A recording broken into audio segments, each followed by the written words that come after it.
আসসালামু আলাইকুম। আমাদের প্রিয় নবী সাল্লাল্লাহু আলাইহি ওয়াসাল্লামের শেষ খুতবা, বিদায় হজ্জের বক্তব্য। হে মানুষ, শুনো, আমার মনে হচ্ছে আগামী বছর আমি আর তোমাদের মাঝে থাকবো না। তাই আমার কথাগুলো খুব মনোযোগ দিয়ে শোনো। আর যারা এখানে উপস্থিত নেই, তাদের কাছে এগুলো পৌঁছে দিও। কাউকে কষ্ট দিও না, কারো ক্ষতি করো না, তাহলে তুমিও নিরাপদে থাকবে। মনে রেখো, তোমাদের আল্লাহর কাছে ফিরে যেতে হবে এবং আল্লাহ তোমাদের কাজের হিসাব নেবেন। আজ থেকে সব রকমের সুদ আল্লাহ বাতিল করে দিয়েছেন, তাই সুদের সব লেনদেন বন্ধ করে দাও। তোমাদের উপর নারীদের অধিকার আছে এবং নারীদের উপর তোমাদের অধিকার আছে।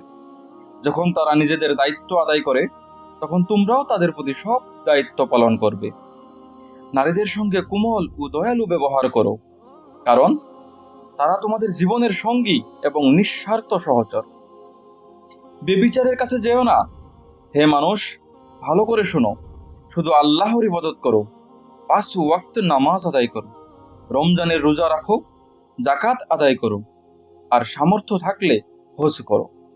প্রত্যেক মুসলমানই অন্য মুসলমানের ভাই। আল্লাহর কাছে তোমরা সবাই সমান। মর্যাদার একমাত্র ভিত্তি হলো তাকওয়া।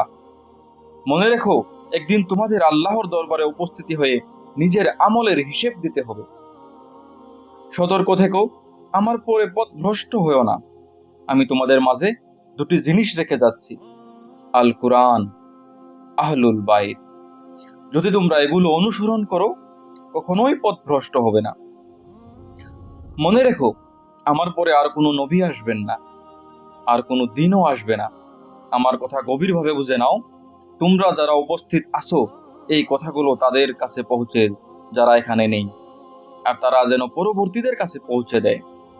সম্ভব যে পরের প্রজন্ম এগুলো প্রথমদের তুলনায় আরো ভালোভাবে বুঝবে ও পালন করবে। এরপর রাসূল সাল্লাল্লাহু আলাইহি ওয়াসাল্লাম আকাশের দিকে মুখ তুলে বললেন, হে আল্লাহ, সাক্ষী থাকুন, আমি আপনার বার্তা পৌঁছে দিয়েছি।